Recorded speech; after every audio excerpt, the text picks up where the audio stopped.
Hello, world. Good to be with you again. My name is Ken Simmons. You probably already know that. Welcome to another edition of On the Air, the show that educates, informs, and entertains. And if we can get any one of those, we've hit a home run. And I have with me today a very special guest. I'm not going to talk any more about that for just a moment, but don't go away because you're going to meet her and you're going to love her, as I do. I want to do a little more pounding on you. I did it the last show, which you haven't seen yet. It hasn't been on the air yet. But I want you to give some serious thought to becoming a handsome, beautiful, whether you're male or female, TV star, like I am. If you're sitting at home wanting to know what you're going to do instead of reading a book or just watching television or just doing nothing, come down here to Area 58, Community Access Media, right on Route 58, right in back of Honeydew Donuts. Go by Honeydew, come up the parking lot, and you'll see Area 58. Or copy down this phone number. I'll give you a minute to get a pencil. That's long enough. You should have a pencil by now. The number is 508-866-1019. And they will teach you all you need to know about cameras, about lighting, about sound, about how to project yourself. And you know what? If you're a resident of Carver, Plimpton, or Halifax, it's all free. Is there anything else free? Any other neighbors that are free besides that, Rich? Okay, that's it.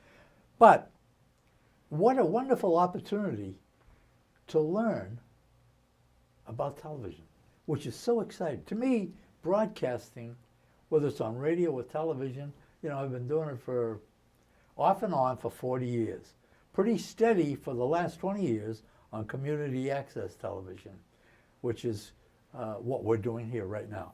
We bring events that happen in the community that you might not have time to go to. You might have not time to see on regular television. After all, you're working people. You've got families, I'm sure, all that kind of thing. So we bring it to you. That's why it's called community access. And we enjoy bringing it to you. But I don't know if you've ever seen the show that's on the Channel 13 here. It's Larry Erickson's Left Side of the Aisle. I know Larry and love him dearly.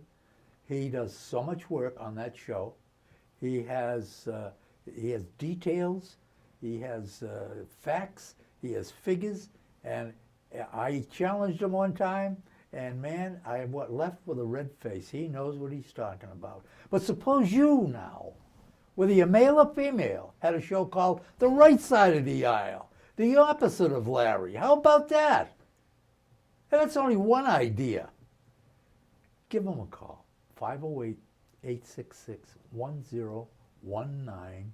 Come down here, sit down. We've got a nice little classroom here. Everything is all brand new here. And these guys, when you meet them, Rich and Will and Chris and Ivana, and your son's name? Dylan, all nice people. They're great people to get along with. And they'll treat you like the ladies and gentlemen you are. But when you leave here, you will learn something. Remember, if it's out there, we'll be there. I've got a guest with me today that I want you to listen to because I think she's a very interesting lady. And we're going to see her in just a minute. By the way, this is Area 58 Community Access Media, and I am Ken Simmons, and this is the show On the Air. We'll be right back. Don't go away.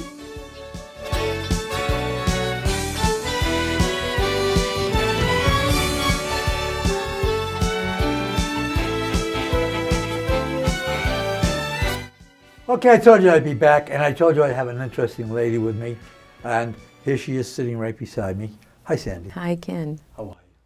Good, very good, thank you. Beautiful day. It is. I like cloudy and cool. Yeah, so do I. So do I. I don't like all the pollen. Well, You know, we do have the car wash, and Pauline is good for us. She stuck that in there. She stuck that in there pretty good. This is Sandy Lombardo. Am I right? Yes. And her son and husband and you, it's a family affair. They own the Scrub It Car Wash on Route 58. If you've never been there, you're missing a real treat. Want your car clean? It's a place to go. I wasn't going to mention the car wash, but she snuck it in there pretty doggone good. I'm proud of you for that. How long have you owned the car wash? Almost 26 years now. Yeah, we had a 25-year anniversary last year, and we were on the scene for that. You were. Yeah. Thank you. And your son, Tony, is the guy that manages it, or is there every day? He is. He manages it. He does a great job. You know something? I've been in business a long time. I've been retired for quite a while, but I know how a business should be run. Or I don't care what business it is. There's certain things you should do. And he keeps that place, to me it looks like you're going into a country club. Oh, thank The you. grounds are so beautiful. The signing that he's got up there, it's just not a piece of cardboard scribbled, car wash, this, that, blah, blah. He's paid some money for those signs. He really And cares about how it looks. he keeps the place clean, and the guys that work there are immaculate. They've got that uniform on that says Scrub It Car Wash. So, and besides, I'm very fond of Tony. Oh, thank you. Yeah, I think he's a very nice, very nice guy. So this is not a commercial station, and you know me, I don't recommend or endorse any business or service because that's not my job. All I'm saying is that if you've never had your car wash at Scrub It Car Wash, you owe it to yourself to go in there. That's all. And you make up your own mind. You don't need me to tell you to go to a particular car wash. Okay, we got that in. I know Tom Lombardo is your husband, and he, like me in his younger years, was the drummer. And a singer, yes. And a singer. I was never a singer, but I'm thinking about it lately. Anyway, I used to play the drums. I saw Gene Krupa, who in my era was one of the greatest drummers around, and he took his lessons from a guy by the name of Chick Webb, who was 10 years before Krupa, and he could play much better than Krupa could. But I love Krupa. But over here in East Bridgewater, I think it is, I saw Gene Krupa at the Canoe Club. Oh. And I took she was my girl then, later became my wife, and it was a great evening. Oh, And I had an argument with Krupa, which is so strange. I'm only a kid. He knows far more about drums than I did, but I won't get into that. That's for another show. You're here today because you are an author. It wasn't a plan, but yes, I am. Yeah. How long have you been writing?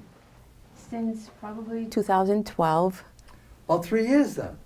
Yes, yeah. 4 years, yeah. So not too long. I had an idea you were, as a teenager, maybe liked writing. Well, I did, but I never thought of writing a book. It seemed that at one point I started having dreams about this Rahab in the Bible, in the Old Testament, Rahab of Jericho, and I kept having dreams, and I didn't know why. Is that a true story now? You really had dreams? Story. Just having dreams, and I thought, it's in the Bible, and I thought, I don't know, God, did you want me to do something about this? So after a while, thinking about it and praying about it, I thought maybe God would like me to write what Rahab likely experienced as she journeyed from a sinful life to a faithful life. And not much is written about Rahab in the Bible, but you could assume some things. So I had liberty to assume what she probably went through, what she likely experienced as she transitioned from worshiping pagan gods to worshiping the one and only true God of heaven and earth. So Rahab, I'm not a biblical scholar, and don't embarrass me. Okay. I'm not either, though. But Rahab was a female? She was a female, and she lived in Jericho. So at the time when Joshua and the army of the Israelites were going in to conquer Jericho and possess the promised land, Rahab lived there. Her home was, they say, on the wall, built on the wall, and she helped to hide 2 spies that Joshua sent into Jericho. And we can only assume that they probably shared their faith with her. and that she became a believer because she did call out to God to save her life, and she asked those two spies to save her when they came in to conquer and possess the land. Wow. So she did have some, I don't know, thoughts or feelings, or however she came to know these things about God. Yahweh is what they called them, the Yeah. Hebrew. So she asked God Yahweh to please save her life, and he did. So now, is this in the Old Testament? It is in the Old Testament, in the book of Joshua. So was she a Christian? She was not. Well, she was a pagan, worshiping false gods in Jericho. Probably did a lot of things they shouldn't be doing, like a lot of us do. But she did not know the true God until at some point it was revealed to her. And she accepted that, and she wanted that because she heard there was hope in a future, and this God, Yahweh, cared for his people, loved his people, and she wanted that. So she prayed and asked him to save her. So when Jericho was defeated, just Rahab, her mother and father, sisters and brothers were all saved. The only ones out of everyone. So it's an amazing story. Yeah.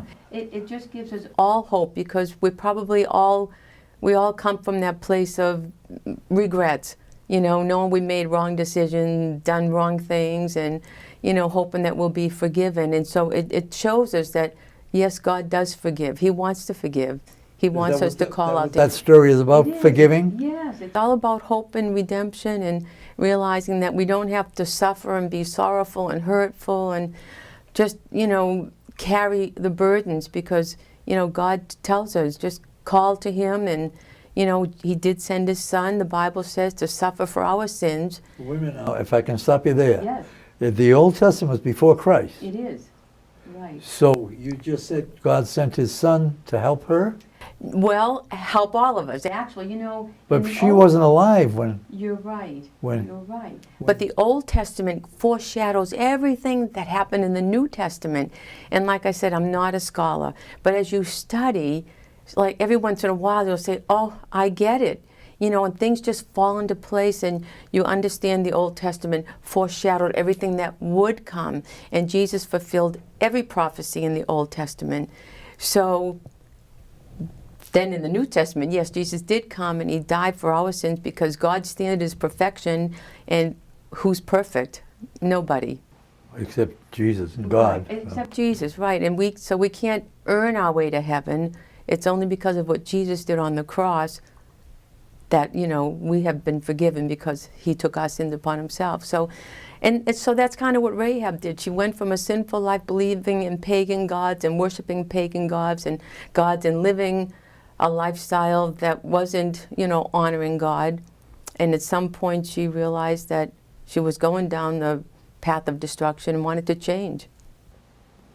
This Rahab now, did you have any knowledge of her before the dreams that you had? No. Well, I've probably read it, but there's not much written about Rahab. It just says that she lived on the wall in Jericho. Her home was built into the wall, that she ran an inn. The New Testament does say she was a prostitute. So, and that's all. She was a prostitute? She was, yeah. Yep. But in the New Testament, all those many generations later, she is given credit for her great faith.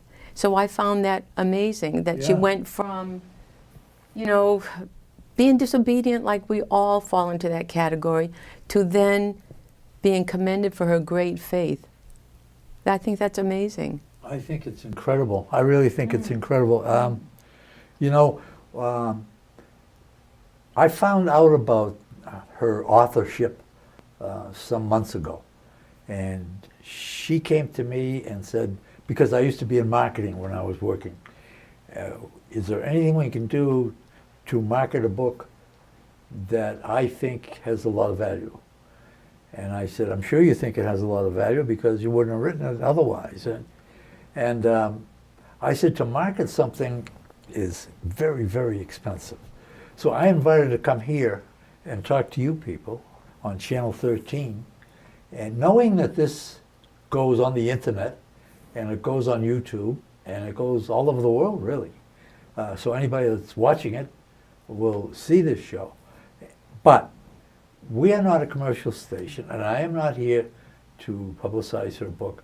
I just think what she just told me and you is fascinating. If you're not of a religious bent, take it as history. It's a very valuable piece of history, this lady Rahab, and we're going to find out just a little bit more about her, who was a prostitute and did some wonderful things and was forgiven, I guess, by Jesus in the New Testament. I get bogged down in religion. You know why? Because I want to know too much, and a certain amount of religion are things in the Bible have to be taken on faith. That's what it's all about, isn't it? We have a faith in God. We have a faith in Jesus. If that's your faith, I may be talking to Jewish people who it's not their faith, or Muslims. Jesus is not in their life, in their community, I guess. But to the Christians out there, this is a very, very interesting story. This is the book, am I right? It is. And it's published by Press. Westbow. Could you explain Westbow? I don't think I've ever heard of that. Well, actually, I was with Cross Books Publishing first, a Christian publishing company, and actually probably 2 years ago they went out of business. I was so sad because as I worked with them, if I was having difficulty, and I had lots of difficulty with the computer and all sorts of things, they would stop and just pray with me, and they were wonderful. So I was sad to see them go, but this company is wonderful too, and they have taught me a lot and walked me through the process. And I'm right now finishing a discussion guide because there's so much to discuss about Rahab and what her life was about and what it represents. So I have a discussion guide that will be out in a few weeks, and it helps to put all the puzzle pieces together, and it helps you to understand a little bit more, like the big picture of God and His plan for our lives. Yeah. This is, again, Rahab, my story, almost like it was written in the first person. Yes, it is. Where can I buy this book?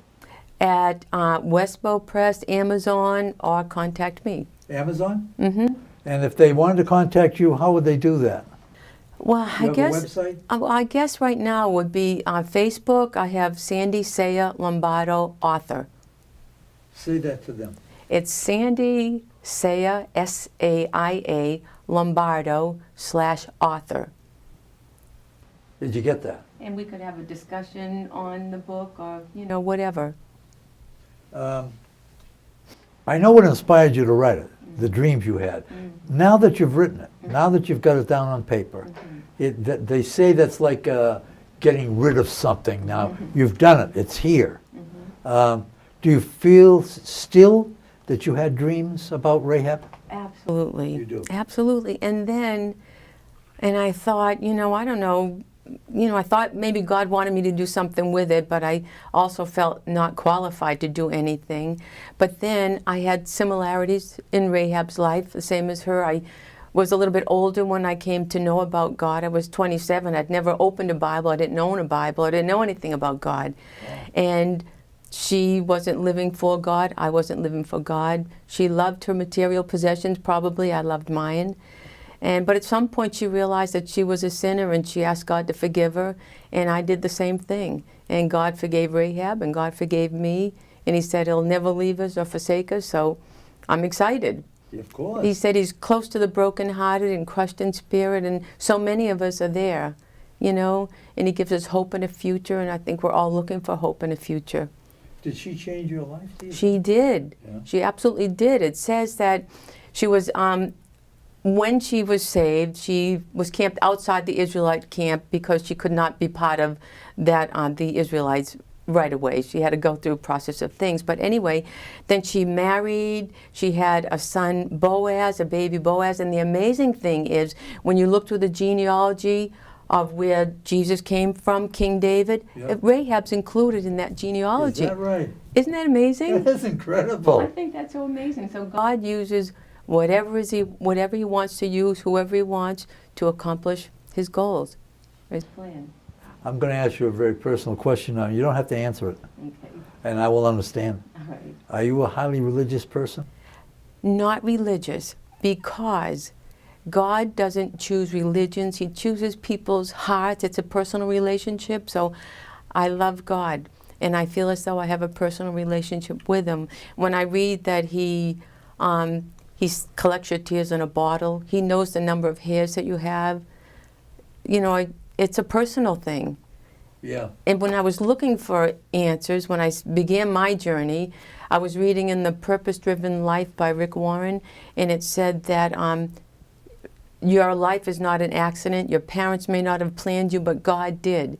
He planned the color of your skin, your hair, everything about you. And before he even planned the world, he had us as the focus of his love. We were a plan that he would love us and want a relationship with us. So he doesn't look for religions. He looks for relationships, personal relationships with people. And I find it also amazing. It just gives you the joy in your heart that you can't get from things. And I think a lot of us look for things to make us happy. And in fact, I have a couple of little reminders I keep around the house to remind me of these things. One is this little plaque that says, happiness is in the heart, not in circumstances. So that is a great reminder for me. Another is forever, for always, and no matter what. That is how God loves us. We can't be perfect. We're not perfect. We can't do good things to earn our way to heaven. So that's a good reminder for me. And this one, well, those scriptures I mentioned, I saw it actually on a greeting card. It says he collects every tear in a bottle, he numbers every hair in your head, and he knows every hurt in your heart. So, great reminders. And then You can't read this, but you can see that it's beautiful. I don't think that they come in close enough for them to read it. But you just, let me repeat what you just said. God cares about every detail of your life. He collects every tear in a bottle. And that's in Psalms 56:8, if you want to look it up yourself. He numbers every hair in your head, Luke 12:7. He knows every hurt in your heart, Psalm 34:18. And I think that's just exquisite. my last little thing I love to look at is not scripture, it's not religious, but it's a picture of a chubby little baby girl who has on a tutu, so it makes you think of ballet. And of course you would think of someone slim, but she's got these fat little toes and legs with a tutu, and it says, don't let people discourage you, just fluff out your tutu and dance away. And I thought that was so good, because even when I thought maybe God would want me to write the book, you know, you start getting the thoughts, you're not qualified, you don't know what you're doing, but I just fluffed up my tutu and did what I thought God wanted me to do. Yes. So it's very encouraging. A fat little baby there. I hope you can see that, because it's It's so adorable. cute. You know. I'm sitting here talking to Sandy Lombardo, who wrote the book Rahab, My Story. And when you look at a person, you know, at my age, you've talked to a lot of people, and it's amazing. You can almost tell when somebody is kind of just giving you a lot of fluff, and when somebody's serious and is really talking from their heart. And this lady's talking from her heart. So I think that's great. Remember now, you can get this on Amazon, or you can get in touch with her through, again, give your face. Yeah, Facebook page, Sandy Saya Lombardo /author. Sandy Saya, S-A-I-A. Yes. What's the rest of it? Lombardo / or hyphen, I guess, author. Okay. Mm-hmm. I tried writing a book once, and the boss I had wrote a book, and his wife wrote a book she wrote a book about Emily Dickinson. I don't know if you know, famous poet here in New England. And it's a very difficult thing to do, to write a book. Ernest Hemingway said, writing is a very lonely existence. I believe it was him that said it. If it's not him, I'm going to get some phone calls and letters. And that's okay too. That means they're listening, that they're watching. So how long did it take you to do this? Have you any idea? I do. From thought to being published was 4 months. That's incredible. That is incredible. Boy, you must have had everything right at your fingertips. How did you research it? How did you research There wasn't Rahab? much to research. I just assumed the things that Rahab likely experienced in her journey. because we all probably go through the same things, you know. So this is more of an opinion book. Right. Okay. It's facts too, as far as Joshua's army invading and her hiding the spy. So that's all factual stuff. And then the Bible commending her for her great faith. I just filled in what wasn't there, what Yeah. she likely went through. Yeah. Have you got another book in mind? I do. Well, this came at the same time. It's a children's book, and what is so great about it is it's great for children as far as it teaches them to be obedient to their parents, to love God, to pray for everything. You didn't tell me about this one. Oh, it's a great children's book, and if you can picture Mary and Joseph maybe on a donkey going to register for the census to Bethlehem, it's in the as if the donkey was telling the story. So it's really cute. And all the donkeys in the story are my grandchildren's names. Is that right? So how fun is that? Sandy, this is great. Well, you know, This is great. Where can they purchase this? The same place? Same places, right. You know, I'm just so thankful that Say is your middle name. it is, right. That's an unusual name.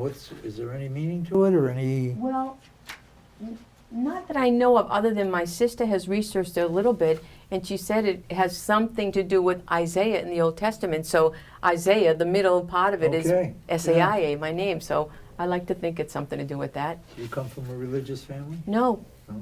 no, we never went to church as a family. We didn't talk about God. No. Can I ask what denomination? I grew up Catholic, excuse me, but I don't know why. We're just really, You're Catholic now. I'm not. I'm just a non-denominational Christian, just someone who believes in Jesus. Yeah. So I go to a non-denominational church, something where the Bible is read and taught, and it's exciting learning. So that's two books. Have you got anything coming up? In a few weeks, the book will be published that is a follow-up on the first book, because so many people... On Rahab? Yes, so many people wanted to discuss her life. So it is called Rahab, My Story Discussion Guide. And there's just a lot of great discussion in it. Would you, after that, Mm-hmm. if you could think ahead, project ahead, would you write another book? I don't know. I'm beginning to love it. Yeah. I You didn't probably expect wouldn't that. write again about Rahab. Right. Maybe somebody else. Right. So I don't know. I don't know, but it's been a wonderful learning experience, even in publishing. But as far as growing in my faith, it was wonderful. Just being in the Bible and researching, I learned a lot. Can I ask you, Mm-hmm. the artwork I see here on the cover and inside, Oh, I have a Did you great do this? artist. No, a man, John Winchell, winchelarts.com. where? Well, he lives in Easton right now, I believe, but he is doing the artwork at Mass General Hospital, several hospitals, doing all sorts of murals. He does a lot of work for the Patriots and the Red Sox. He's just phenomenal. Yeah, this is pretty nice I stuff. gave him just little stick figures, and he knew what they meant. And this isn't a typical this is a kid's book, right? It is. This isn't a typical kid's book because I know something about this. The stock in this is great. Oh, okay. What it's made See, out I of. don't even know that, so What it's thank you. made out of is fantastic. Oh, good, thank It's you. not just a cheap little throwaway book. Mm-hmm. This is a treasure. I think it's a treasure. And you too. know, that's funny you say that, because a lot of the story is about Samuel's treasure. Really? Yes. Uh-huh. Maybe we got something going here, you and I, huh? Huh? You wanted to write a book. I did a long time ago.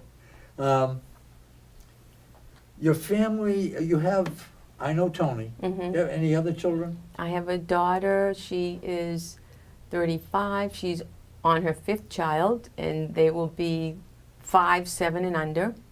Wow. Yeah, Wow. wow. And she's Busy girl. busy girl, and she homeschools, and she's a busy lady. Where do you live? You and Tony? We moved to Tom? Plymouth. My daughter lives in Philadelphia, and my son lives in Carver. But you live in, Plymouth now. Mm-hmm. Tony, who runs the Scrubber Car Wash, lives in Carver. Yes, he does. Mm-hmm. And how many grandchildren? 8 coming up. 8 coming up. So exciting. Yeah, that is exciting because you're so young looking. Oh, Yeah, thank you really you. are. Oh, Do it's you a have blessing. any great-grandchildren? No, but No. that would be wonderful too. Yeah. You strike me as a lady who just likes life. I do, because I'm just so thankful to think of my life before and the direction I was heading in, and to realize that God not only forgives your sins, He remembers them no more. You know? Yeah. So I'm just thankful. Yeah. Hmm. Yeah, that's. I'm sitting here. I'm listening to you. I'm going to get a copy of this book. I have not read this. When my shows, when I do a show, I like the spontaneity of not knowing what's going to happen. She doesn't know what I was going to ask her, and I wouldn't tell her. If she insisted on it, I would say, yeah, you better get somebody else because that's not the way I operate. I like the spontaneity. Sometimes it's embarrassing, sometimes it's not. Today it happened to be very, very positive, I think.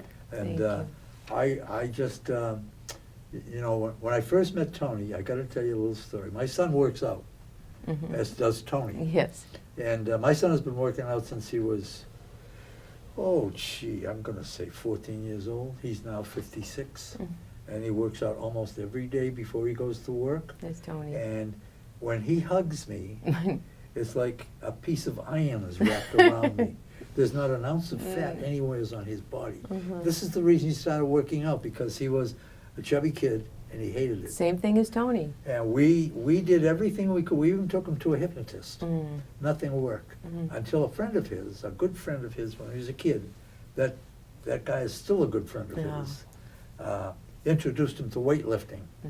And that was it. He took off from there. And he's just a handsome, well, I'm not gonna sit here and tell you my kid's a handsome. You Why know I'm gonna not? say Why that. not? I You know believe I'm you. gonna say that. But Tony went over, I think it was Taunton or Raynham, wherever my kid works out. And my kid saw Tony. He took off his shirt, and my son was, because he's a bodybuilder. He couldn't believe it. He told me. He said, Dad, I finally found out he knows you. But this guy has got a figure for a man that's unbelievable. And I know Tony, he's a handsome guy. I said to him one day, Tony, you must have a pimple or something on you someplace. He just, I don't know your daughter, but I know Tony and I know Tom, and I like them both. And all I can do is wish you the best of luck for this. Thank you so much. And I hope it goes. Have you sold any? Have you sold? Sure, yes. Yeah, good. And I think I'm just hopeful that people will read it and that they will be hopeful. Well, you know, you're sitting there. If you like to read, this is a pretty quick read. The print is quite big, and it's easy to read. Even for an old guy like me, it's very easy to read. It's a quick read. It's how many pages here? You I don't even know. I don't. 91 pages. Get a copy. Read it. And you know what? I ask this often, and you never do it. Let us know how you like it. Either by email or give us a call or something. The website here is area58.net.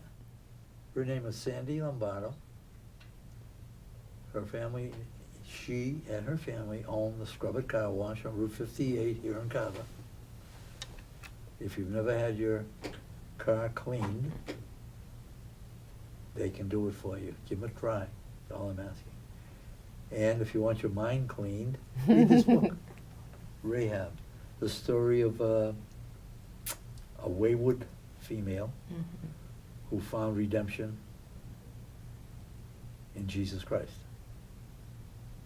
Now, you know me, you know I'm not a religious guy, but I do have a lot of respect, and I know that it works for the people who really believe. I'm not talking about the people who grab you by the lapels and force Jesus down your throat. That's not what I'm talking about. That's not what she does. She believes in Jesus. And if you want to ask her why, she'll tell you. But she's not going to volunteer anything. All right. Is there anything you'd like to say to the people before we sign off? No, just thank you very much for your time. I appreciate it. Well- I was very nervous, but you made me very comfortable. Well, Thank you. You did a great job. Thank you. you. You did a very nice explanation, and I hope it goes very well for you. Thank you. I have nothing to do with that. It's now up to the people. Mhm. And if they could tell other people about that, I think that the way she explained it, I know it interested me. I love history. Forget religion for a minute. Mhm. I love history. This is a piece of history. Mhm. There's some facts in there that you can verify. Get on your internet. Google it. Google Rahab Mhm. and see what you think. And then go out and buy the book that this lady has put a lot of effort into. Sandy, thank you so much for Thank being you. here. Tell Tom, and he's doing some a cappella singing now. He is. Yeah. They have 5 men together, and their group is called Glory Road, and they Glory are Road. sounding so great. Mhm. Okay, thank you so much for being here, Sandy. Thank you. I really, really appreciate it, and maybe we'll get together again sometime. Thank I know you I'm so gonna have much. my car washed. Thank No, there's you. so much positive. Oh, I know it. Yeah, we love this season. Okay, everybody, thank you so much for viewing. I hope you got something out of this show.